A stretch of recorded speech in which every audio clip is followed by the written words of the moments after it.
ముఖ్యంగా మనం చూసుకుంటే కనుక కైకలూరు నియోజకవర్గంలో కొల్లేరు చాలా ప్రక్షాళన చేస్తున్నటువంటి పరిస్థితి. ఈ రోజున అక్కడ ఉన్నటువంటి వాతావరణం మనం చూస్తే కనుక పక్షులు రానటువంటి పరిస్థితి విదేశాల నుంచి, అదేవిధంగా స్థానికులకి తాగునీరు సమస్య చాలా ఇబ్బందిగా ఉంది. దాన్ని మీరు ఎలక్షన్ హామీలో భాగంగానే మీరు దాన్ని క్లియర్ చేస్తాను అని కూడా చెప్పడం జరిగింది. అంటే దాని సమస్యను పరిష్కరిస్తానంటూ కూడా చెప్పడం జరిగింది. కొల్లేరు చాలా జటిలమైన సమస్య. నేను శాశ్వత పరిష్కారం చూపిస్తాను, నా వంతు ప్రయత్నం చేస్తాను. ఇది చాలా తేలిక కాదు. అన్నిట్లోకి చెబుతూ తేలిక చేస్తాం కష్టం. State government, environmentalist, central government, national wild life board, central empowered committee, then supreme court, ఇంతమంది ఇష్యూ.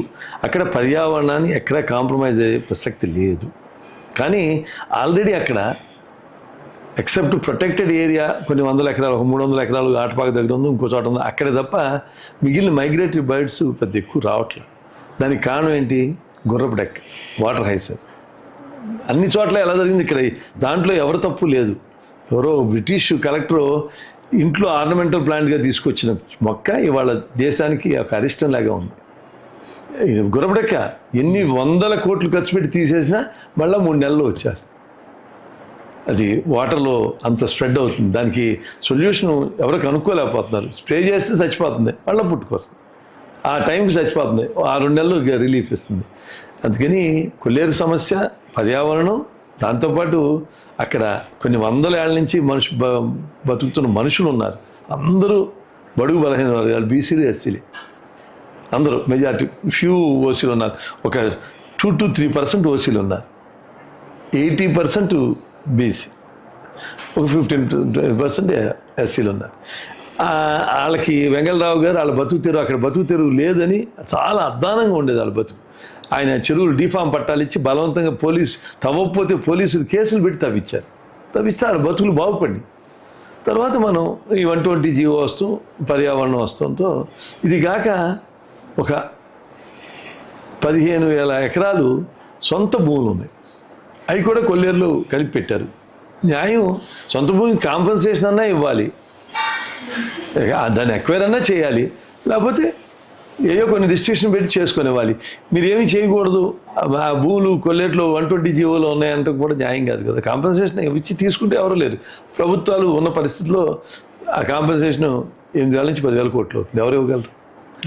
అందుకని ఈ అన్ని ఇష్యూస్ మీద ఒక సుకుమార్ కమిటీ అని వేసి, ఆ సుకుమార్ కమిటీ వచ్చి 78,000 ఎకరాలు ఉంది, ఒక 22,000 ఎకరాలు ఈ సొంత డిఫామ్ తీసేసి 50,000 ఎకరాలు ఒక లేక్ కింద చేసి దాన్ని 52, 53 లెస్ దాన్ 55 చేస్తే ఇది లేక్ని ప్రొటెక్ట్ చేయొచ్చు అని ఉంది. దాని మీదే మొన్న ఈ అన్నిటికీ సొల్యూషన్గా నేను ముఖ్యమంత్రి గారు పాజిటివ్ యాటిట్యూడ్ని ఎలా తీసుకెళ్తారో నేను ఆలోచించి మకానా, అంటే ఫాక్స్ నట్ అంటారు, తామర గింజ, ఆ మకానా బోర్డు పెట్టి మకానా గ్రో చేస్తే బాగుంటుందనే ఉద్దేశంతో నేను సీఎం గారికి తీసుకెళ్ళి దాని గురించి స్టడీ చేసి నేను ఇచ్చాను. చాలా బాగుంటుంది, అన్ని ప్రాబ్లమ్స్కి సొల్యూషన్ అండి. అంటే నెక్స్ట్ 3 డేస్లో ఆయన ఢిల్లీ తీసుకెళ్ళి అక్కడ కన్సర్న్ మినిస్టర్కి ఇచ్చి మకానా ఒక బోర్డు బీహార్లో ఉంది, మైత్రి ప్రాంతంలో, అది అన్నిటికీ సొల్యూషన్ ఉంటుంది. ఎందుకంటే అది దానికి ఎరువులు ఏం అక్కర్లా, కొల్లేట్లో సూటబుల్. అక్కడ క్లోజ్ చేస్తే అక్కడ ఉన్న ఈ పేద బడుగు బలహీన వర్గాలకు ఆదాయ మార్గంగా ఉంటుంది. చాలా మంచి ఆదాయం వస్తుంది. చాలా మంచి ఇది కూడా ప్రోటీను, ఫైబరు అన్నీ ఉంటాయి, మినరల్స్ అన్నీ ఉంటాయి దాంట్లో. దానివల్ల యాంటీ ఆక్సిడెంట్స్, హార్ట్కి సంబంధించినవి కూడా ఉంటాయి. ఆ మకానా అనేది హెల్త్ కేర్ తీసుకున్న వాళ్ళందరూ ఎక్కువ తింటాం. మన ముఖ్యమంత్రి గారు రెగ్యులర్గా మిగిలిన టిఫిన్లు ఏం తినరు, ఒక మకానా నట్సే తింటారు. అదే చూసి దాన్ని ఏంటని కనుక్కుంటే ఇవన్నీ తెలిసినాయి. అందుకని ఆయనకి ఆ ప్రపోజల్ ఇచ్చాను, ఆయన ఢిల్లీ తీసుకెళ్ళారు. అది వస్తే కొల్లేరుకి పెద్ద సొల్యూషన్.